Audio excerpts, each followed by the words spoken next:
সময়টা ছিল শীতকাল। তার আগে আমি আমার পরিচয়টা দিয়ে নিই। আমার নাম রাসেল।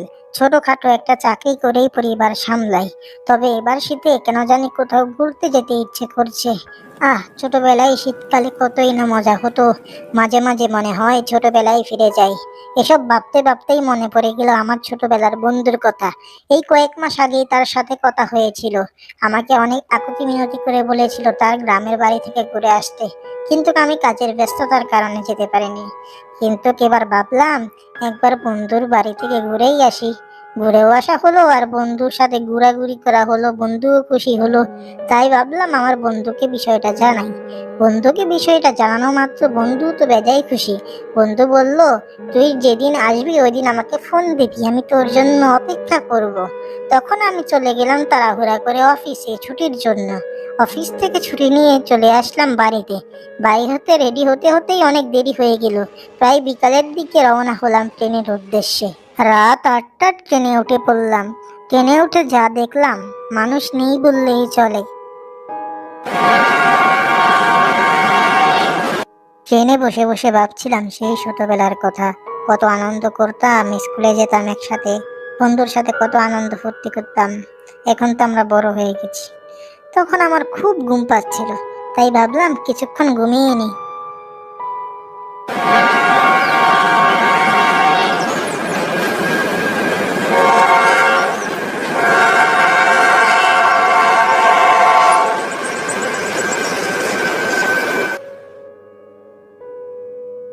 যখন আমার ঘুম ভাঙলো তখন বুঝতে পারলাম যে অনেক দূর চলে এসেছি।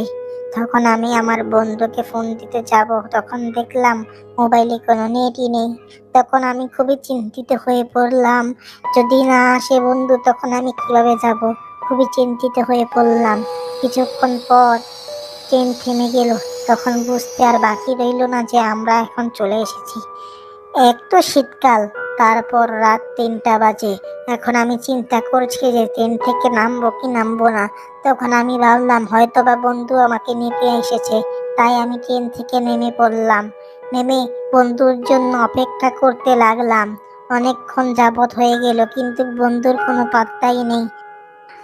অনেকক্ষণ যাবৎ অপেক্ষা করার পর যখন দেখলাম বন্ধু আসলো না, তখন আমি ভাবলাম হেঁটে হেঁটেই না হয়ে যাই। তখন আমি হাঁটতে শুরু করলাম। বন্ধু আমাকে তার বাড়ির ঠিকানা দিয়েছিল, তাই ভাবলাম ঠিকানা দেখে দেখেই যাই না হয়। এক তো গভীর রাত, আমি একা একা হেঁটে যাব, আমার ভয় ভয় লাগছিল। তখন আমি তবুও বুকে সাহস নিয়ে হাঁটা শুরু করলাম। তখন আমার মনে হচ্ছিল পিছন থেকে কেউ হয়তো আমাকে ফলো করছে। তারপরও আমি বুকে সাহস নিয়ে হাঁটা শুরু করলাম, আর মনে মনে আয়াতুল কুরসি পাঠ করতে লাগলাম। তখন আমার মনে হলো কেউ মনে হয় আমার নাম ধরে ডাকছে,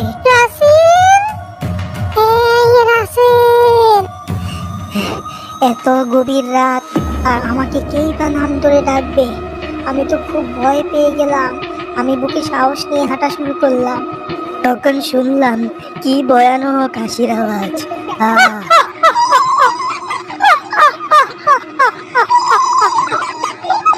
রাসেল, এই রাসেল।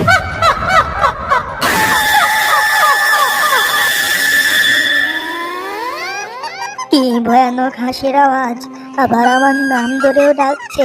আমি খুবই ভয় পেয়ে গেলাম। আমি পিছনের দিকে তাকালাম না, আমি সোজা হাঁটা শুরু করলাম, আর মনে মনে আয়াতুল কুরসি পাঠ করতে লাগলাম। আহ, আহ, আহ। কিছুক্ষণ পর হাসিটা থেমে গেল। আমি সোজা হাঁটা শুরু করলাম আল্লাহর নাম নিয়ে।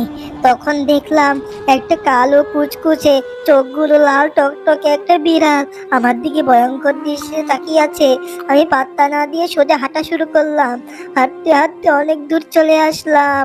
হাঁটতে হাঁটতে অনেক দূর চলে আসলাম। তখন আবার ওই হাসির আওয়াজ। কি ভয়ানক হাসির আওয়াজ আবার বেশি আসছিল। আমি খুবই ভয় পেয়ে গেলাম। রাসেল, রাসেল, রাসেল পিছনে তাকা বলছি।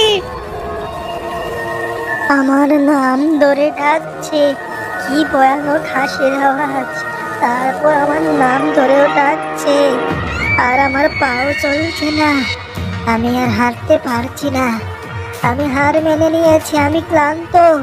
এখন আমি বুকে সাহস নিয়ে তারপরে পিছনের দিকে তাকালাম। তাকিয়ে যা দেখলাম তা দেখার মতো নয়। কতগুলো কঙ্কাল আর একটা ভয়ানক পিশাচিনী আমার দিকে ভয়ানক দৃষ্টিতে তাকিয়ে আছে। আহ এটি কি দেখছি?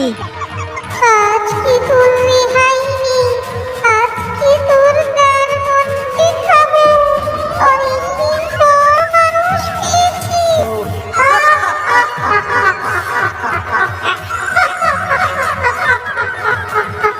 আজ কি তোর রেহাইনি, আজ কি তোকে আমরা সবাই মজা করে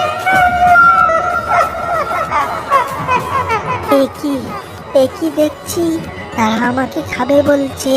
কি ভয়ানক দেখতে তাদের চেহারা। আজকে যদি জানতাম আজকে আমার শেষ দিন, কখনো আমি বেড়াতে আসতাম না। হায় আফসোস। এই করুণ দৃশ্য দেখতে দেখতে আমার মাথা ঘুরে যাচ্ছে, আর আমি ওখানে থাকতে পারলাম না। আমি ওখানে অজ্ঞান হয়ে গেলাম।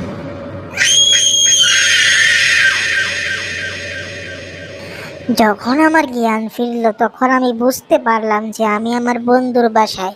পাশে দেখলাম আমার বন্ধু বসে আছে। তখন আমার বন্ধু আমাকে জিজ্ঞাসা করলো কি হয়েছিল। তখন আমার বন্ধুকে আমি সবকিছু খুলে বললাম। তখন আমার বন্ধু বলল, আমি তো জানতাম না যে তুই আসবি। আমি ভেবেছি তুই আজকে আসবি না, কিন্তু আন্টি ফোন দিয়ে বলল তুই নাকি আসছিস। এজন্য আমি তাড়াহুড়ো করে বাইক নিয়ে বের হলাম, তোকে রাস্তায় পেয়ে বাড়িতে নিয়ে আসলাম। তবে তোর ভাগ্য ভালো, তুই বেঁচে গিয়েছিস। এই রাস্তা দিয়ে রাত করে যারা বের হয় তারা বেঁচে ফেরে না। তুই তো অনেক ভাগ্যবান। তারপর আমি খাওয়া দাওয়া করলাম, কিছু খানিকটা সময় বিশ্রামও নিলাম। তখন আমার মনে পড়ে গেল আমার ব্যাগের কথা। আমি তো ব্যাগটা ট্রেনে ফেলে এসেছি। ব্যাগের চিন্তা মাথা থেকে সরিয়ে ফেললাম। জীবনটা বেঁচেছে, এটাই বেশ। আমাকে থাকার জন্য যেই রুমটা দেয়া হয়েছিল সেই রুমটায় আমি গেলাম। গিয়ে যা দেখলাম তা দেখার মতো নয়। দেখলাম ওই পিশাচিনীটাই আমার ব্যাগটা নিয়ে দাঁড়িয়ে আছে, আমার দিকে তাকিয়ে আছে ভয়ঙ্কর দৃষ্টিতে। আমি অনেক ভয় পেয়ে গেলাম। এ কি, মৃত্যুর মুখ থেকে বেঁচেছি ভেবেছি, কিন্তু বাঁচতে পারিনি। হয়তো ভাগ্যে আমার এই পিশাচিনীর হাতেই মৃত্যু লেখা ছিল, কিন্তু ভাগ্যকে কি তো পরিবর্তন করা যায় না। আহ হায় আফসোস। এখন কি হবে? কি ছিল, নাকি ওই টিনটাই ভূতের ট্রেন ছিল? আবার দেখলাম আরো একটা পিশাচিনী ওখানে হাজির। এ কি, আজকে কি আমার মরণ ঘনিয়ে এসেছে? আজকে কি আমার শেষ দিন? সত্যি আজকে কি আমার শেষ দিন? আমার কি উপরে যাওয়ার টিকিটটা কাটা হয়ে গেছে নাকি?